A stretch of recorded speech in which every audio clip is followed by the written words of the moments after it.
안녕하세요. 저는 지금 남편과 이혼 소송 중인 30대 여자입니다. 남편은 아직도 이혼할 수 없다고 버티지만 저는 더 이상 남편과 시댁이 소름이 끼쳐서 같이 살 수가 없네요. 어떻게 사람 하나를 바보처럼 만들 수가 있는 것인지 아직도 이해가 되지 않습니다. 그 일을 떠올리면 남편에게 이혼 소송이 아니라 고소를 하지 않은 게 다행이라고 말할 정도였으니까요. 남은 평생 반성하면서 용서를 구해도 모자랄 판에 어쩔 수 없다는 말만 내뱉는 남편이 정말 끔찍하게 느껴지네요. 치를 떨게 했던 제 시댁 이야기를 이제 말씀드리겠습니다. 남편과 저는 꽤 오랫동안 연애를 하고 결혼하게 되었습니다. 무려 5년을 사귀고 결혼했으니 만난 시간이 짧은 건 아니었죠. 결혼 전에는 남편이 자신의 상태를 몰랐을 테지만 미리 알았다고 해도 남편은 제게 아무 말 하지 않고 결혼을 했을 겁니다. 짧지 않은 시간을 함께 보내고 결혼했습니다만 역시 결혼은 연애와 다르더군요. 연애 시절과는 다른 남편의 모습에 처음에는 제가 그동안 만나왔던 사람이 맞나 싶었죠. 사람이 확 바뀐 건 아닌데 뭔가 힘이 빠진 사람처럼 보였다고 할까요? 무언가 사람이 자신감 없는 것처럼 보이면서 맥 빠진 사람처럼 보였습니다. 연애 시절에는 항상 자신감이 넘치고 활기가 있던 사람이 그러고 있으니 걱정이 되었습니다. 회사에 무슨 일이라도 있어서 저러는 건가 싶었죠. 자기야, 회사에 무슨 일이라도 있어? 요즘 왜 그래? 축 처져서 무슨 일이 있으면 나한테 말이라도 해봐. 그래야 도울 수 있는 일이면 같이 도와주지. 아니야, 별일 아니니까 신경 쓰지 않아도 돼. 진짜야, 신경 쓰지 마. 남편은 스스로 별일 아니라고 했지만 남편만 바라보는 저는 속이 참 불편하더라고요. 제가 어디선가 들은 바로는 남자도 혼자만의 시간을 가지는 게 중요하다고 하더군요. 그래서 자꾸 이유를 캐물으면 남편이 짜증을 낼까 싶어 남편에게 혼자만의 시간이 생기도록 많이 노력했습니다. 남편의 기운 빠진 모습은 하루 이틀을 넘어 한 달이 넘어가도 좀처럼 좋아지지 않았습니다. 무슨 일 때문에 저렇게 우울해 보이나 싶어도 무슨 일인지 말을 안 해주니 알 수가 없었죠. 그 맥 빠진 모습은 1년 가까이 유지가 되었습니다. 처음에는 걱정하던 저도 익숙해져서 그냥 그런 사람인 걸 내가 몰랐나라고 생각할 정도로 착각을 하게 될 정도였죠. 결혼한 지 1년쯤 될 때였습니다. 남편은 외동아들이었기에 다른 시부모님들처럼 저희 시부모님도 임신을 바라셨습니다. 시댁에 가면 은근슬쩍 제게 왜 아직 소식이 없는지 물어보시는 겁니다. 왜 아직 소식이 없니? 옆집 정인애는 결혼한 지 3개월도 안 되어서 임신했다고 하던데 그 신혼여행에서 아기 들어서는 게 뭐더라? 시어머니의 말에 시아버지가 대신 대답하셨습니다. 허니문 베이비라니까. 맞다. 허니 베이비 가졌다고 하더라. 너희는 왜 소식이 없니? 혹시 피임하고 그러냐? 결혼했으면 애를 가져야지. 절대 피임 같은 거 하지 마라. 허니문이래도. 시끄러워. 내가 말하고 있잖아. 당신은 좀 끼어들지 좀 마. 며느리 앞에서 내 체면 좀 생각해. 저희 시댁은 주도권은 시어머니의 독재 체제였습니다. 아버님은 어머님이 시키면 시키는 대로 하시는 분이셨죠. 그런 건 안 하니까 걱정하지 마세요. 저희도 노력하고 있어요. 보통 큰 이유 없으면 3년 이내로 생긴다고 하네요. 그래, 그런 건 안 한다고 하니까 다행이다만 그래도 신경 쓰고 해라. 너도 이제 신경 쓸 나이잖아. 저는 작게 네 하고 남편과 시댁을 나왔죠. 그때만 해도 기다리면 아이가 자연스럽게 생기겠지 하고 별 대수롭지 않게 여겼습니다. 그런데 결혼 3년 차가 되어도 아이가 생기지 않자 어머님의 추궁이 다시 시작되었죠. 너희 아직도 피임하고 있니? 내가 전에 하지 말라고 하지 않았어? 왜 아이 소식이 없는 거야? 저희도 애 낳고 싶어요, 어머니. 그런 거 안 한다고 말씀드렸잖아요. 제 말을 들은 어머님의 두 눈이 동그래지시는 겁니다. 지금까지 저희가 아이가 안 생기는 것은 피임 탓이라고 생각하고 계셨나 보더라고요. 아이고, 그게 무슨 말이냐? 피임을 하지 않는데도 아직도 아이가 안 들어선다는 말이야? 산부인과는 가봤니? 검사는 해봤어? 속사포 같은 어머님의 말에 대답했습니다. 그럼요. 아무 이상 없다고 기다려보라고 했어요. 너무 걱정하지 마세요. 요즘은 다 임신이 늦어진다고 의사 선생님께서 그랬어요. 3년간 기다렸는데 뭘 더 기다리라는 거냐? 너희들 나이는 생각도 안 하니? 더 기다렸다가는 환갑에 아이 낳을 거니? 안 되겠다. 너 내일 오후에 시간 비워둬라. 알았지? 나랑 같이 갈 데 있으니까. 제가 안 된다고 말해봤자 그게 어머님 귀에 들어올 리가 없었죠. 회사에 반차를 쓰고 어머님을 따라 나서야 했습니다. 어머님이 저를 데리고 간 곳은 허름한 건물에 있는 한의원이었습니다. 연식이 느껴지는 한의원 안에서는 젊은 여자들이 앉아서 기다리고 있더라고요.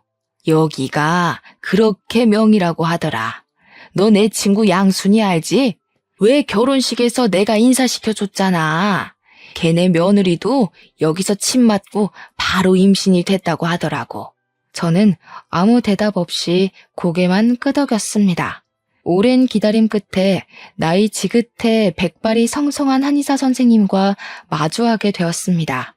노인처럼 보이시는 한의사 선생님이 손목을 진맥하고 배에 혈자리를 눌러보았습니다.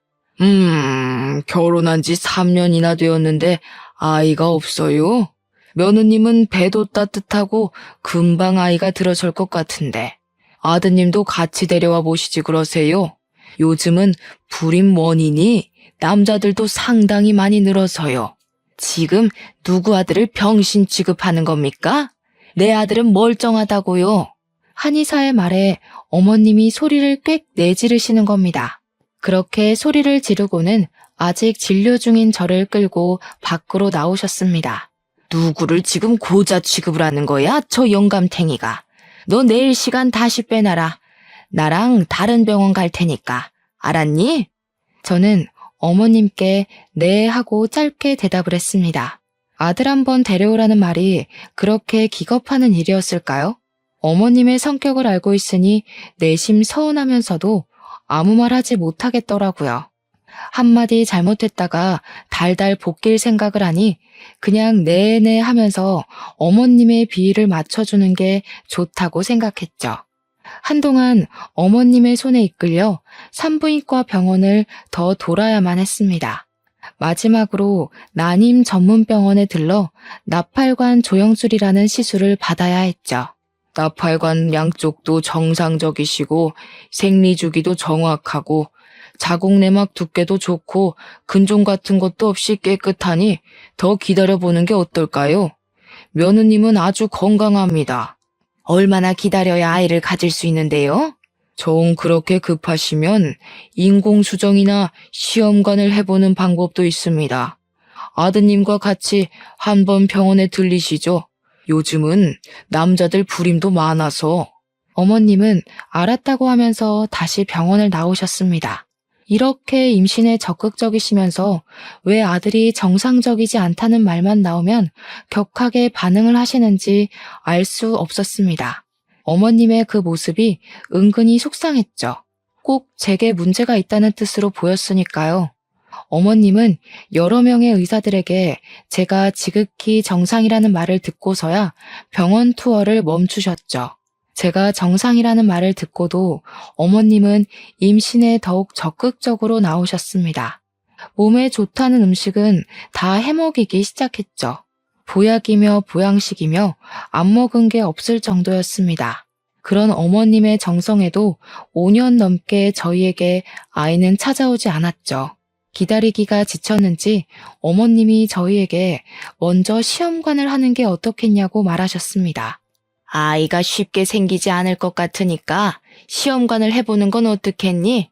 보통은 나팔관이 막혀있지 않으면 인공수정을 하는 게 일반적인데 어머님은 인공수정을 건너뛰고 시험관을 하라니 깜짝 놀랐습니다. 그런데 제가 병원에 다녀왔을 때는 시험관보다 인공수정을 해보라고 하던데요. 바로 시험관을 하는 건 좀 그렇지 않을까요? 너는 하나는 알고 둘은 모르는구나.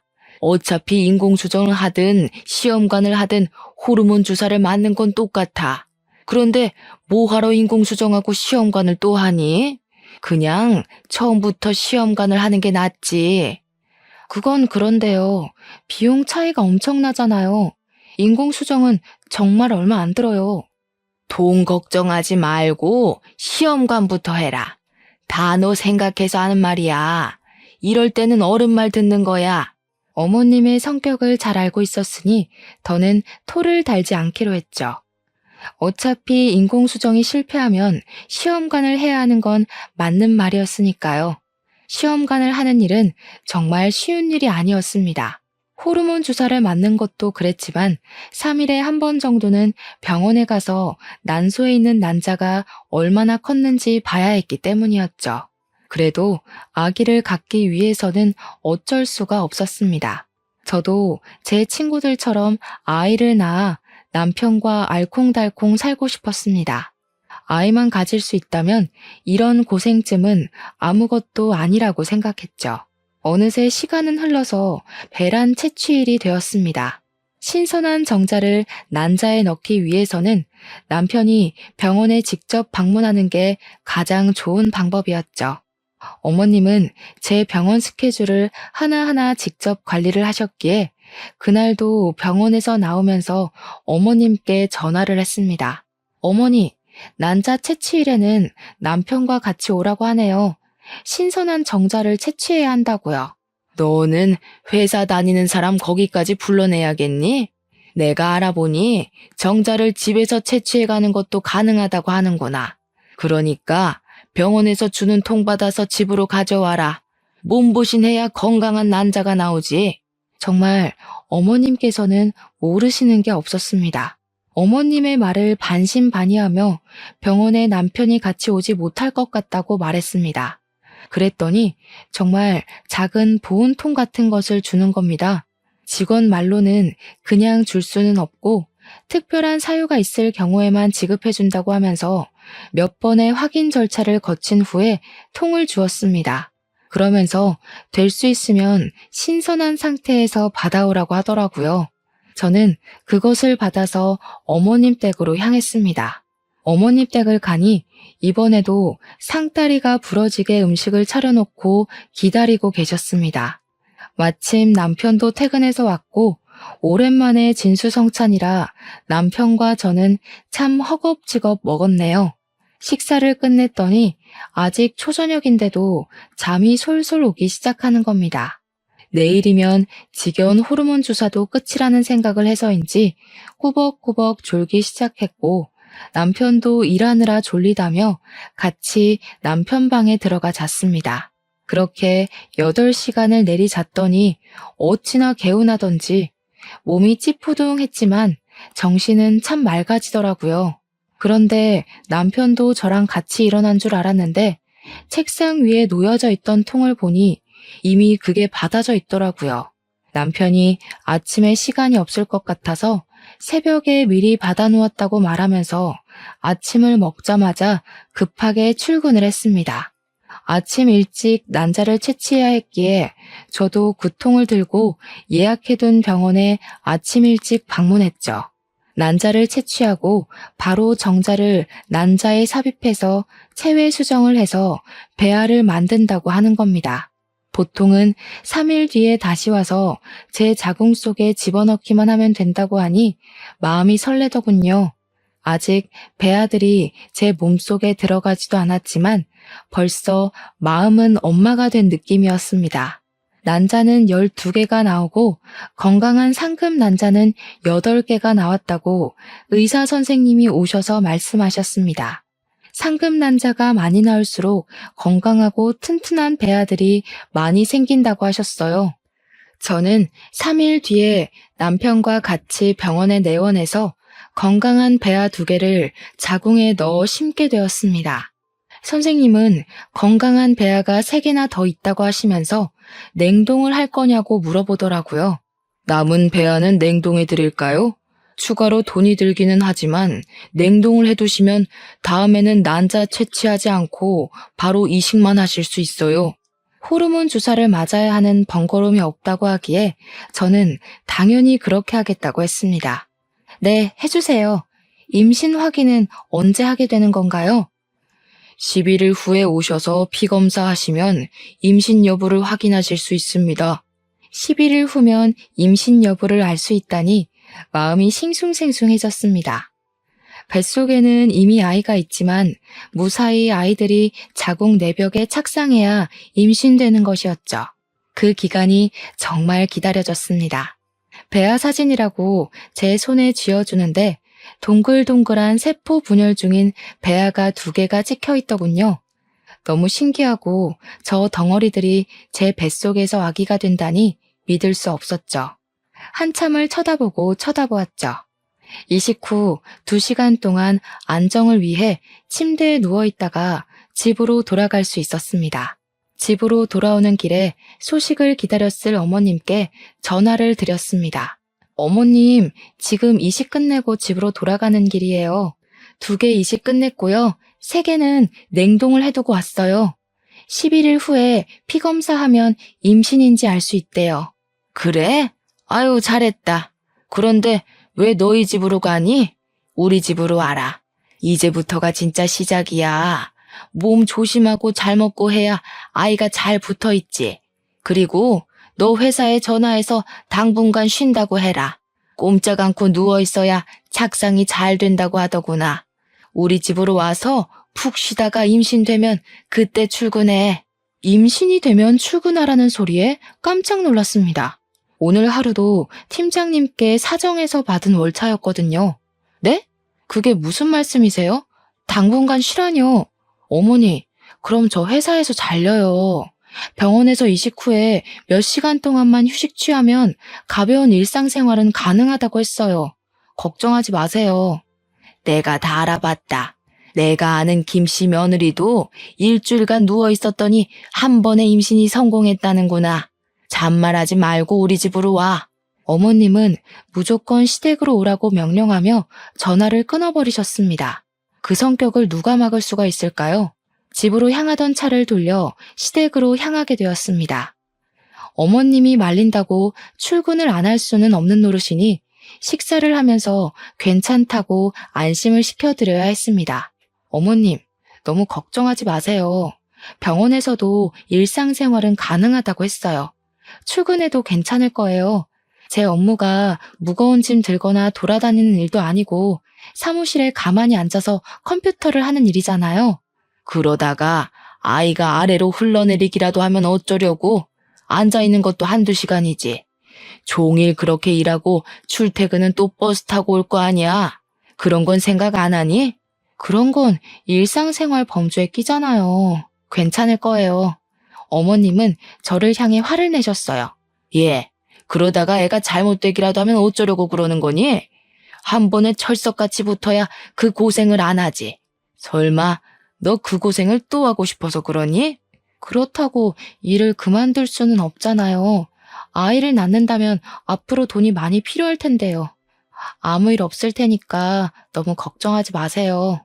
제 말에 어머님은 못마땅한 표정을 지으셨습니다. 하지만 어쩌겠어요. 요즘 시대에 아이 하나를 키우려고 해도 돈이 많이 드는걸요. 불안해도 일을 해야 했습니다. 겨우 어머님을 설득하고 그날은 저녁만 먹고 집으로 돌아갈 수 있었습니다. 임신 결과를 기다리는 11일 동안 살얼음판을 걷듯 조심해서 다녔습니다. 혹시라도 뱃속의 아이가 미끄러지지는 않을까 싶어서죠. 아직은 착상도 되지 않은 세포 덩어리에 불과하지만 마음은 이미 임신을 했다고 생각해서일까요? 모든 것이 조심스럽고 먹는 것 하나도 신경 쓰게 되더라고요. 그 2주가 안 되는 시간이 얼마나 길게 느껴지던지 빨리 피검사를 하고 아이를 가졌다는 소식을 기다렸습니다. 드디어 11일에 아주 긴 시간이 지나고 남편과 병원을 내원하게 되었습니다. 팔뚝에서 피를 뽑고 잠시 기다리자 검사 결과가 나왔다고 진료실 안으로 들어오라고 하더라고요. 그 순간 얼마나 떨리고 설레던지 조심히 의사 선생님 앞으로 가서 마주 앉았습니다. 수치가 낮네요. 임신이 안 되셨어요. 다음 월경을 시작하시고 검사 후 다시 날짜를 잡아야 할 것 같네요. 임신이 안 됐다는 소리에 실망감이 밀려왔습니다. 기대를 많이 했거든요. 제 실망한 얼굴을 보았는지 의사 선생님께서 저를 위로해 주더군요. 너무 실망하지 마세요. 아직 건강한 배아 3개나 냉동해 두었잖아요. 다음에 3개 한꺼번에 넣어봅시다. 어깨가 축 처져 병원에서 나오는데 임신이 안 됐다는 것도 그렇지만 어머님께 한 소리 들을 생각하니 눈앞이 막막해지더라고요. 그래도 알려드려야지 어쩌겠어요. 저보다 더 많이 손주를 기다리셨으니까요. 어머니, 병원에 다녀왔어요. 그런데 임신이 안 되었다고 하네요.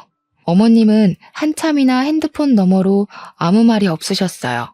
당연히 한 소리 들을 줄 알고 잔뜩 긴장하고 있었는데 말이죠. 안 됐으면 어쩔 수 없지. 다음에는 언제 이식 가능하다고 하니? 그 냉동인가? 그거 할 수 있다고 했지? 이미 안 된 건 잊어버리고 빨리 다음 이식 준비해라. 딱 그 말만 하시고 전화를 끊으시더라고요. 그때는 얼마나 감사하던지 어머님도 저만큼 실망하셨을 테지만 내색하지 않으셨죠. 집으로 돌아가는 길에 남편은 아무 말이 없었습니다. 제가 말을 걸어도 뚝뚝 끊어지는 단답형 말뿐이었죠. 처음에는 실망이 너무 커서 그러나 생각했습니다. 그런데 며칠이 지나도 그의 기분은 쉽게 나아지지 않는 겁니다. 예전처럼 또 말을 잘하지 않는 남편의 모습에 저도 점점 지쳐만 갔습니다.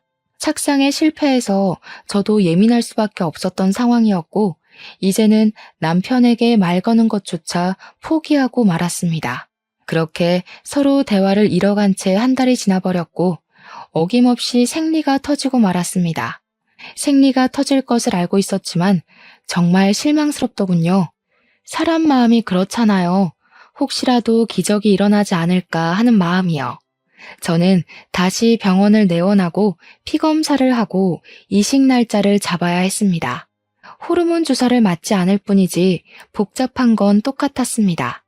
다시 이식날이 되어 병원 천장을 바라보고 있는데 마음이 복잡해지더라고요. 이번에는 3개나 넣는데 혹시 새쌍둥이가 되는 거 아닐까? 아니면 저번처럼 3개 다 실패하는 건 아닐까? 별별 생각이 다 들었습니다. 그래도 이번에는 제발 한 녀석이라도 잘 붙기를 기다렸습니다. 그때 어머니께 전화가 왔습니다.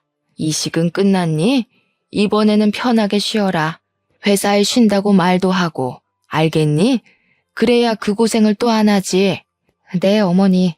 회사에도 내일 모레까지 쉬겠다고 말하고 월차 당겼었어요. 너무 걱정하지 마세요. 아유, 달랑 이틀 쉰다고 아이가 달라붙는다니? 더 쉬어야 하는 거 아니야? 저도 그러고 싶은데 더는 눈치가 보여서 뺄 수가 없네요. 다른 직원들도 일이 있다고 해서요. 최대한 마음 편히 쉬려고요. 그래, 너희 집으로 가지 말고 이쪽으로 와. 그래야 푹 쉬지. 친딸처럼 챙겨주시는 마음에 감동했습니다. 하나하나 신경 써서 챙겨주는 게 어렵잖아요. 어머님은 이부자리 하나, 먹는 것 하나까지 신경 써서 챙겨주셨지만 이번에도 임신이 되지 않았습니다. 2번째 시험관마저 실패를 하니 마음이 뒤숭숭해졌습니다. 큰 문제가 없으면 착상이라도 했을 텐데 그럴 기미조차 보이지 않았으니까요. 간혹 면역 이상이 생겨 배아가 착상하지 못하게 하는 경우도 있다고 했거든요. 하지만 저를 가장 힘들게 한 건 바로 남편의 무관심이었어요. 고생했다. 그 한마디가 그렇게도 어려운 걸까요? 남편은 그 한마디조차 제게 해주지 않는 겁니다. 모든 일을 남일처럼 방관하는 남편이 너무 얄미워 죽겠는데 어머님께서도 저번처럼 그냥 넘어가시지 않으셨죠. 너는 무슨 애가 2번씩이나 아이를 흘려보내니? 정말 너한테 큰 문제가 없다고 했니? 나는 아무래도 그 병원이 못 믿었다. 어떻게 2번이나 실패할 수가 있지? 다른 집 며느리들은 척척 잘도 붙더구만. 아유, 내가 말을 안 하려고 해도 안 할 수가 없다. 어머니, 정말 죄송해요. 저도 이번에는 정말 조심한다고 했는데 제 아이들이 아니었나 봐요. 말은 그렇게 했지만 속으로는 서러워 미치겠더라고요. 저도 엄마가 되고 싶고 아이를 품고 싶은 마음은 간절한데 왜 임신 실패는 전부 여자 탓인 걸까요? 차라리 여자가 아니었다면 이런 고통은 안 겪어도 되지 않았을까 하는 생각도 들었죠. 아무튼 다음에 다시 시험관 준비해라. 이번에는 직장을 그만두고서라도 임신을 해야지. 이렇게 해서 어느 세월에 임신한다니? 직장을 그만두라는 말에 숨이 턱 막혀왔습니다. 제 모든 인생을 임신에만 매달려야 하는 건 아니잖아요. 어머님이 직장까지 그만두고 임신에 집중하라고 하는데 저는 그러고 싶지 않았습니다. 꼭 아이를 낳고 살아야 될 필요도 없고요. 상황에 맞춰 살면 되는 거 아닐까요? 그래서 처음으로 어머님께 반기를 들었습니다. 대답 안 하고 뭐하고 서 있는 거야? 직장 안 그만둘 거니? 응? 그렇게 해서라도 아이를 가져야 할 거 아니야. 조금 쉬었다가 하면 안 될까요? 연속으로 2번이나 시험관을 했더니 몸이 너무 축난 것 같아요. 몸이 회복되고 나서 할게요. 그게 무슨 말이야? 하려면 바로 해야지. 아이가 너를 기다려주기라도 한다던? 바로 해라. 벌써 너희가 아이를 못 가진 게 몇 년인지 알기나 하니? 벌써 낳아도 2-3명은 낳았겠다. 저희 결혼 기간이 짧진 않은 시간이었지만 한 번에 임신하려고 하니 심적으로 부담이 되었습니다. 어머님의 말도 틀린 말도 아니었죠. 지금 멈추면 언제 다시 할지 모르는 일이니까요. 당시에 제가 가장 무서웠던 건 제 배를 찌르는 호르몬 주사가 아닌 이식 후 11일을 견디는 시간을 다시 겪어야 하는 것이었습니다. 설레고 기대했던 그 시간이 피검사 한 방으로 쓸려 내려가야 했던 그 경험을 다시는 하고 싶지 않았죠. 남편이라도 옆에서 거들어주면 좋겠다 싶었는데 그는 그럴 생각이 없는지 멀뚱멀뚱 핸드폰만 들여다보고 있는 겁니다. 자신은 편하게 정자만 빼주면 그만이라는 것처럼요. 첫 시험관 실패 후 그는 계속 그렇게 무관심의 상태로 지냈습니다. 저는 어떻게 해서든지 남편의 아이를 가지고 싶어서 노력하는데 제게 관심조차 주지 않는 것은 너무하다고 생각했죠. 정말 몸이 힘들어서 그래요. 한 달만이라도 쉬었다가 다시 하겠습니다. 안 된다니까 그러네. 너 나이가 몇인지는 아니? 언제 아이 낳아서 키울래? 아직 젊으니까 언제까지 젊을 줄 아는 거냐? 너 혹시 정말 몸에 이상이라도 있는 거 아니냐? 그러지 않고서야 배알을 5개나 넣고도 임신이 안 되었다는 게 말이나 되는 일이야? 어머님의 말에 서러웠습니다. 눈물이 볼을 타고 왈칵 쏟아져서 손으로 눈물을 닦아냈습니다. 그 상황에서도 남편은 핸드폰만 쳐다보고 있는 겁니다. 속이 뒤집히려고 하는데 어머님 옆에 있던 아버님이 남편 대신 말을 거들어 주셨죠. 아유, 그만 좀 해. 며느라기가 울잖아. 한 달 쉰다고 안 생길 아이가 생기는 것도 아니고 생기려면 때 되면 생기겠지. 지금 이 양반이 알지도 못하면 가만히 앉아서 텔레비전이나 봐. 내가 지금 며느리랑 이야기 중인 거 안 보여?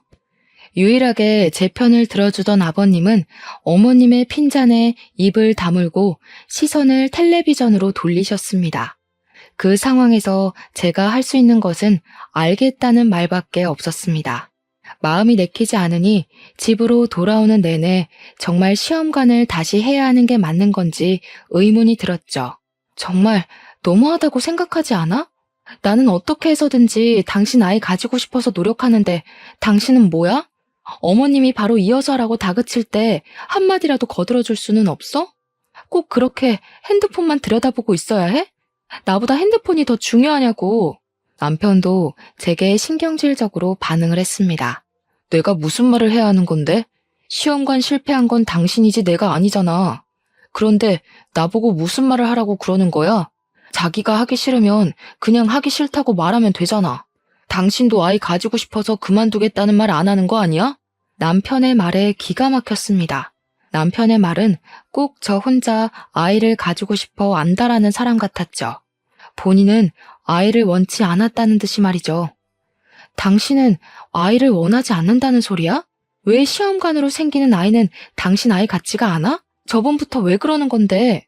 난 당신만 있으면 돼. 아이 없어도 괜찮다고. 그런데 당신이나 어머니는 아이를 안 가지면 큰일 나는 사람들처럼 구니까 그렇지. 뭐? 내가 언제? 나는 어머님이 시키니까 그대로 따랐을 뿐이잖아. 당신도 결혼한 지 1년도 안 됐을 때부터 어머님이 나 앉혀놓고 한 이야기 다 들었잖아. 그런데 왜 내 탓을 하는 거야? 당신이 아이를 원하지 않았으면 어머님께 한마디 했어도 됐잖아. 이제까지 아무 말 없이 가만히 있었으면서 왜 나를 아이 못 가져서 미친 사람처럼 말하는 거냐고. 내가 언제 아이 못 가져서 미친 사람이래? 적당히 해도 되는데 정도를 넘어서니까 그렇지. 그러니까 어머님 성격을 잘 아는 당신이 그 한마디를 해주었으면 되는 거라고. 저희는 그렇게 같은 말을 하면서 한참을 싸워야 했습니다. 그리고 어김없이 어머님의 재촉이 시작되었죠. 생리는 시작했니? 생리하면 병원에 다녀와야지. 시험관 빨리 하고 아이를 낳아서 살아라. 그래야 사람 사는 정도 느끼는 거야. 내 말 알겠지? 어머님, 저희 아이 없어도 괜찮을 것 같아요. 그이도 아이를 가지고 싶은 마음이 별로 없는 것 같고요. 저도 이번에 아이에 대한 마음 내려놓았어요. 핸드폰 너머로 어머님의 분노가 그대로 전해져 왔습니다. 그게 무슨 말이냐? 아이를 안 가져도 된다니? 세상에, 내가 요즘 애들이 아이 안 낳는다는 말은 들어보긴 했다만 내 며느리한테 그런 말 들을 줄은 생각하지도 못했다. 시집 왔으면 당연히 자식을 낳아야 한다는 생각을 해야지. 그럼 뭐하러 결혼한다니? 당장 병원 가라. 알겠니?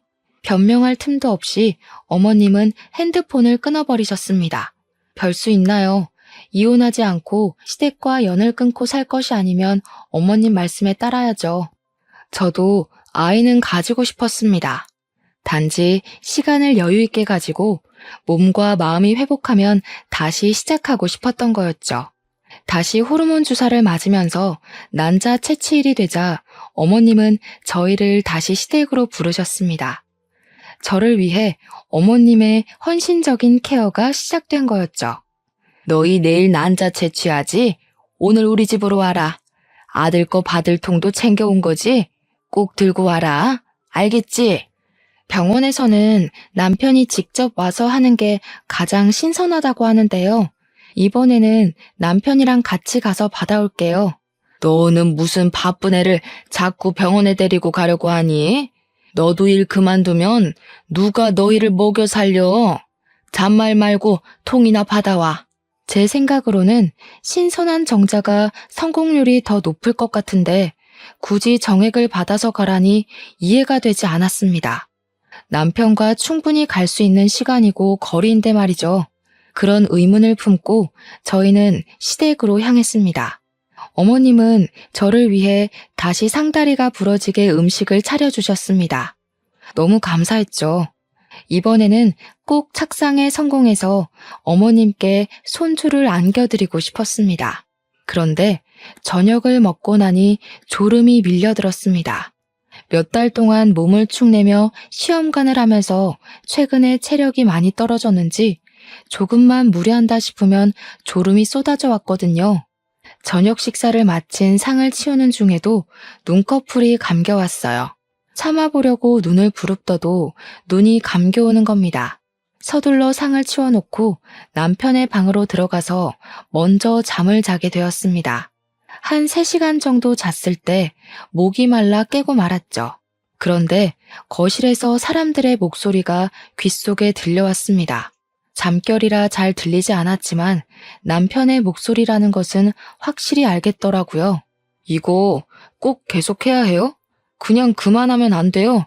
아이 없이 그냥 살겠습니다. 그게 저희에게도 더 좋을 것 같고요.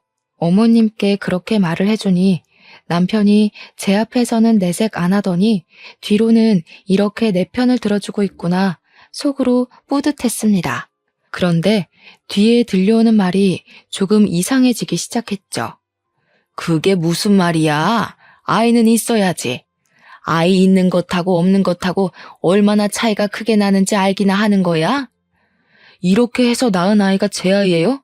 아버지 아이잖아요. 저 사람 속여 낳아도 제 아이가 아니라 제 동생이 태어나는 거라고요. 제 아내 몸에서 낳은 동생을 보면서 어떻게 평생 살라는 말이에요. 시끄러워. 그렇게 해서라도 아이를 낳아야 고자라는 소리를 안 듣지.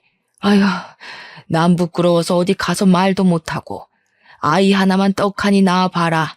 아무도 네가 그 무엇이냐, 무정자증이라는 거 아무도 모를 거다.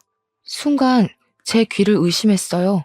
남편의 아이가 아니라 아버님의 아이라니.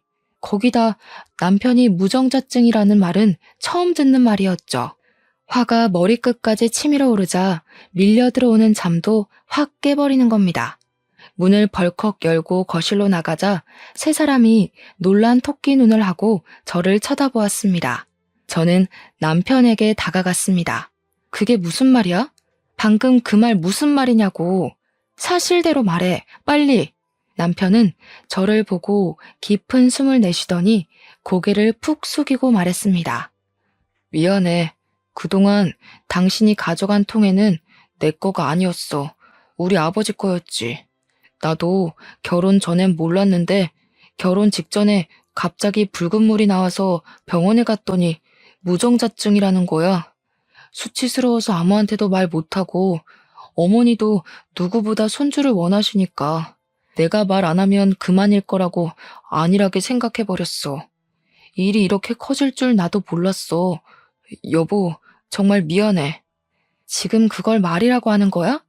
무정자증을 처음 알았을 때 나한테 말해야 하는 거 아니야? 왜 어머님에게는 말하고 나에게는 말 한마디 안 한 거야? 그리고 병원에서 검사했을 때는 무정자증 판정이 안 나왔잖아. 그때는 병원 내원하기 전에 미리 아버지의 것을 받아갔었어.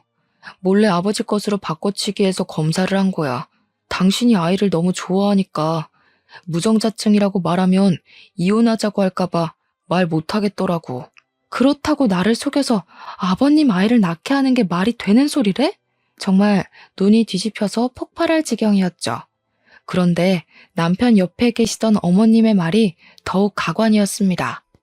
누구 애든 낳으면 되지 않니? 어차피 너희 남편이랑 피가 섞인 건 마찬가지잖아. 뭐가 문제라고 이렇게 소란인 줄 모르겠구나. 이 문제가 얼마나 심각하고 잘못되었는지 모르시는 어머님의 모습에 경악을 했습니다. 저는 어머님을 향해 소리쳤습니다. 어머님, 지금 제정신인 거예요? 그렇게 나오면 뭐예요? 어머님이랑 피 한 방울도 안 섞인 아이가 생기는 거예요. 시아버님의 아이가 다른 여자한테서 생기는 거라고요. 그런 생각은 하나도 안 하셨나 봐요. 저는 도저히 이 미친 집구석에서 못 살겠습니다. 당신, 나랑 당장 이혼할 준비해. 저는 거둑과 차키만 들고 시댁에서 뛰쳐나왔습니다. 차를 운전해서 친정으로 향했죠. 가는 내내 이 어이없는 상황에 눈물이 흘러내렸습니다. 사랑했던 남편과 믿었던 시댁이 저 몰래 이런 끔찍한 짓을 꾸몄을 거라고 상상도 못했습니다. 임신이라도 했더라면 그 아이는 누구의 아이라고 해야 하는 걸까요? 생각만으로도 끔찍했습니다.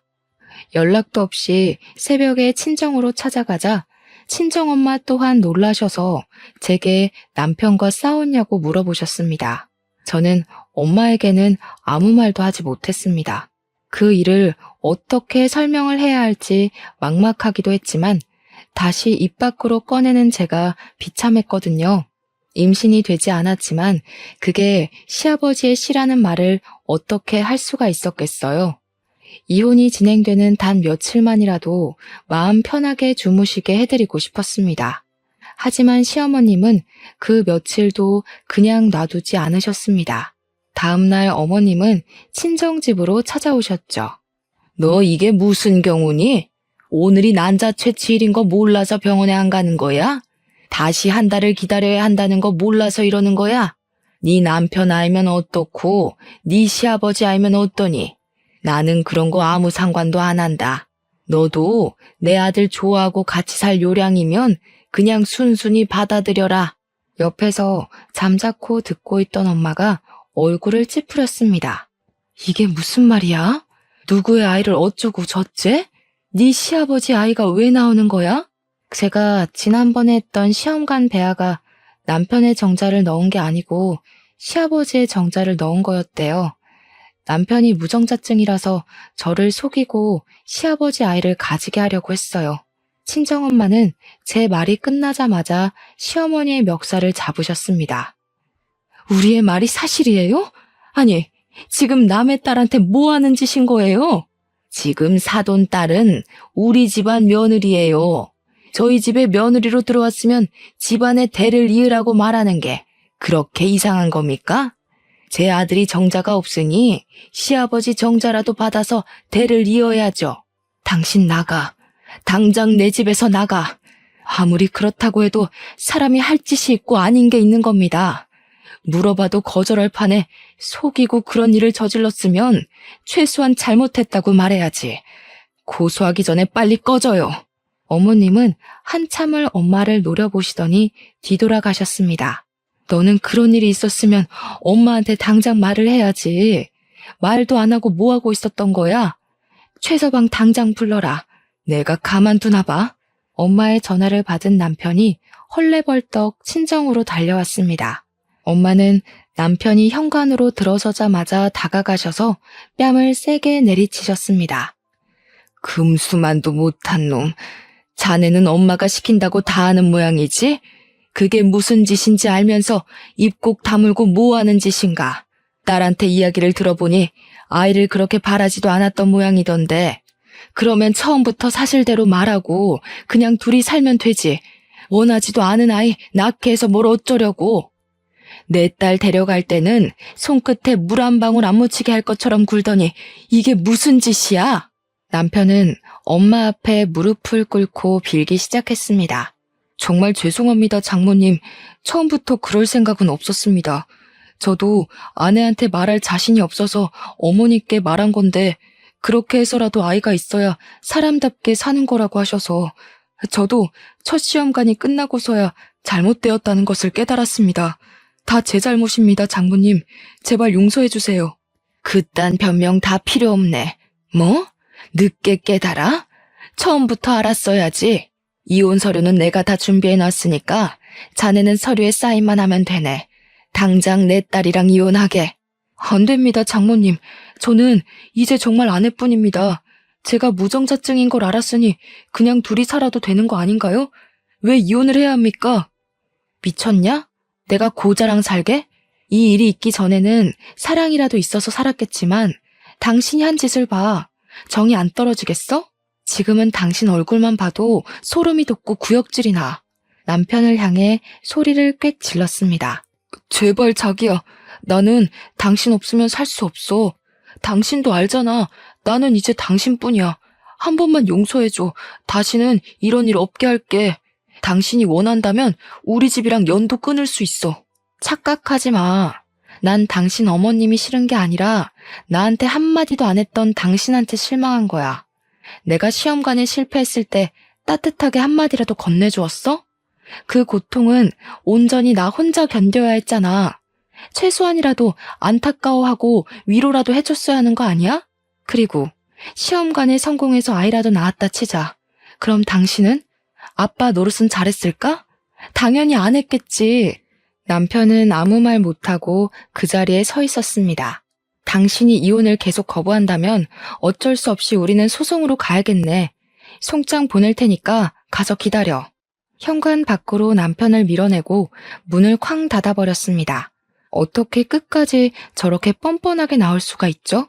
그런 끔찍한 짓을 제게 저질러 놓고 아무 일 아니다는 듯이 구는 시댁 식구들 얼굴을 다시는 보기 싫었습니다. 제게는 시험관에 실패한 것이 하늘이 내려준 천운이나 다름이 없었죠. 힘들게 낳는다고 쳐도 시아버지의 아이를 보며 어떻게 평생을 살 수가 있었겠어요. 결국에는 아이를 원망하고 미워하게 되었을 겁니다. 저를 모두 속이고 만든 아이였으니까요. 저의 지속적인 이혼 요구에 남편은 계속 이혼을 거부하는 겁니다. 남편과 빨리 이혼하고 관계를 끊어내고 싶었지만 합의 이혼을 거절하니 어쩔 수 없이 지금은 변호사를 선임해서 이혼 소송을 진행 중입니다. 남편과는 이혼을 해서 헤어진다고 쳐도 제 마음에는 이미 커다란 트라우마가 남아버렸습니다. 잠도 수시로 깨고 한동안 술을 먹지 않으면 잠이 들지 못할 정도였죠. 지금은 신경정신과를 다니면서 상담도 하고 약도 꾸준히 먹은 덕분에 차차 좋아지고 있어요. 아직도 그 일을 생각하면 어이가 없어서 답답한 마음에 익명의 힘을 빌려 이곳에 글을 적게 되었네요. 이렇게 글을 적어 올리면 꽉 막힌 속이 조금은 시원해질까 싶어서 말이죠. 요즘에 난임 부부가 많다고 하잖아요. 일부러 아이를 안 가지고 둘이서만 사는 부부도 많이 늘어나고요. 그런데 왜 시어머니는 제게 시아버지 아이까지 낳아가면서 아이를 키우게 하려는지 이해가 되지 않았어요. 아들이 고자라는 게 그렇게도 싫었던 것일까요? 제 친구 말로는 어머님이 아들이 몸에 이상이 있다는 것을 인정하고 받아들이지 못해서 그런 일이 생긴 것 같다며 말하더라고요. 저도 곰곰이 생각해보면 납득할 만한 이유가 그것밖에 없더라고요. 시어머니는 항상 다른 사람의 말보단 자신의 말이 옳고 바르다고 생각했으니까요. 제 사연을 보면서 어떤 생각을 하셨을지 모르겠네요. 일단 저는 저와 같은 사연은 없었으면 좋겠네요. 자식만이 자신을 평가하는 잣대는 아니잖아요. 이 세상에는 각자의 모습대로 사는 많은 사람이 있으니까요. 모두 즐거운 일만 가득하시길 빌면서 이만 긴 글을 줄이겠습니다.